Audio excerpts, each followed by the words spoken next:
இங்கே நிற்க அவன் லவ் பண்ணுற பொண்ணோட அப்பா கிட்ட அவனோட லவ்வை பற்றி பேசுறதுக்காக ஒரு பெரிய ரெஸ்டாரண்ட்டில் மீட் பண்ணுறாங்க. அந்த நேரம் அங்கே ஃபுட் சர்வீஸ் பண்ண வந்த பொண்ணோட ட்ரெஸ் இவனோட கையில் மாட்டி அது கலண்டுருது. உடனே அந்த ஃபுட் சர்வீஸ் பண்ண வந்த பொண்ணு சவுண்டு போட ஆரம்பிச்சாரா. அதுக்கப்புறம் இவன் லவ் பண்ணுற பொண்ணு ஆல்ரெடி நாங்கள் லவ் பண்ணிட்டு இருக்கோம், இந்த மாதிரிலாம் என்னோட லவர் பண்ண மாட்டான்னு சொல்கிறான். ஆனால் இவனோட அப்பா என்ன சொல்கிறான்னா, உன் கண்ணு முன்னாடி தானே இவன் இந்த மாதிரி வேலையை பார்க்குறான், நீ இல்லாதப்ப என்னென்ன பண்ணுவான், இவனை போய் நீ லவ் பண்ணுறேன்னு சொல்கிறேன்னு சொன்னோன்னா உடனே அவன் போட்ட ரிங்கை கழட்டி வச்சுட்டு அங்கேருந்து கிளம்பிடுறான். அவனுக்கு அதுக்கப்புறம் இவளோட அப்பா கிட்ட என்ன பேசுறதுன்னு தெரியாமல் நான் இங்கேருந்து கிளம்புறேன்னு சொல்லிட்டு அவனும் போயிடுறான். அதுக்கப்புறம் அவனோட லவர்கிட்ட பேசிட்டு வந்து பார்க்குறான். அவங்க அப்பா என்ன பண்ணுறாருன்னா, இந்த ஃபுட் சர்வீஸ் பண்ண பொண்ணுகிட்ட என்னமோ பேசிட்டு இருக்காரு. இவனும் என்ன பேசுறான்னு சொல்லி பார்த்துட்டே இருக்கும்போது அவர் திடீர்னு என்ன நினைச்சாரா தெரியல, அவரோட பர்ஸில் இருந்து அமௌண்ட் எடுத்து கொஞ்சம் கொடுக்குறாரு. இந்த பொண்ணு உங்ககிட்ட நான் $3000 கேட்டேன், ஏன் இவ்வளோ கம்மியாக கொடுக்குறீன்னு சொல்லி கேட்குறா. அவரும் அவ்வளோதான் கொடுக்க முடியும்னு சொல்லிட்டு அங்கேருந்து கிளம்பிடுறாரு. ஒரு 1 year ஆகுது. அதுக்கப்புறம் இவளோட அப்பா நீ எவ்வளோ நாள் தான் இப்படியே இருக்க போற, அதுலேருந்து மூவ் ஆன் ஆகும், உனக்கு ஒரு மாப்பிள்ளை பார்க்க போறேன்னு சொல்லிட்டு அதே ரெஸ்டாரண்ட்டுக்கு கூட்டிட்டு வராரு. இவளுக்கும் இவங்க அப்பா அப்படி சொன்னதுக்கப்புறம் இவளுக்கு என்ன பேசுறதுன்னு ஒன்றும் புரியல. அதுக்கப்புறம் சரி ஓகேன்னு சொல்லிடுறாரு. என்னதான் உங்களுக்கு இன்ட்ரெஸ்ட் இல்லாமல் இருந்தாலும் தன்னுடைய அப்பாவுக்காக அவள் பேச ஆரம்பிச்சிடுறா. மறுபடியும் இவங்க இதே ரெஸ்டாரண்ட் வந்ததுனால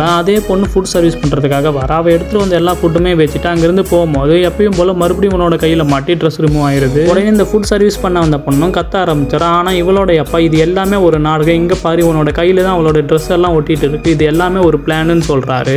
அவனோட எக்ஸ் பாய் ஃப்ரெண்டு அந்த நேரம் பார்த்து அங்கே வரேன். இப்போ நடந்தது பிளான்னா அப்போ எனக்கு நடந்தது என்னதுன்னு சொல்லி கேட்குறான். அவளோட அப்பா கூட்டிகிட்டு வந்த மாப்பிள்ளையும் நீங்கள் என்னமோ பண்ணுங்க ஆளா விடுங்கன்னு சொல்லிட்டு அங்கிருந்து கிளம்பிடுறாரு. அதுக்கப்புறம் இவளோட அப்பாவுக்கு என்ன பேசுறதுன்னு ஒண்ணுமே புரியல. இவங்கிட்ட இருந்த அமௌண்ட்டை எடுத்து அந்த பொண்ணுகிட்ட அவங்ககிட்ட பேசின மாதிரி எல்லா அமௌண்ட்டையுமே நான் கரெக்டாக கொடுத்துருவேன்னு சொல்லிட்டு அமௌண்ட்டை கொடுக்குறான். இந்த ஃபுட் சர்வீஸ் பண்ண வந்த பொண்ணு அன்னைக்கு இவங்க பேச வரும்போது என்னென்ன நடந்துச்சு, அவங்க அப்பா என்னென்ன பண்ணாருன்னு சொல்லிட்டு எல்லாமே இவகிட்ட சொல்லிடுறா. அதுக்கப்புறம் தான் ஒன்று ரியலைஸ் பண்றா, இது எல்லாமே இவளோட அப்பா இவளோட லவ் பிடிக்காதனால பிளான் பண்ணியிருப்பாரு. அதுக்கப்புறம் இதை தெரிஞ்சோன்னா அவன் அவளோட லவரோட போயிடுறா. கடைசியில தன்னுடைய பொண்ணுக்கு பண்ண துரோகத்தை ரியலைஸ் பண்ணி இவரும் திருந்தாரு. என்னதான் எல்லாரும் இந்த மாதிரி இல்லைனாலும் ஒரு சில பேர் இன்னும் இப்படி தான் பண்ணுறாங்க. ஸோ இதுலேருந்து நம்மலாம் கற்றுக்க வேண்டியது என்னன்னா, என்னதான் நம்ம கண்ணு முன்னாடியே சில தப்பு நடந்தாலும் அதை கரெக்டாக அனலைஸ் பண்ணி எது தப்பு எது கரெக்டுன்னு சொல்லி புரிஞ்சுக்கிற தன்மை வேணும்.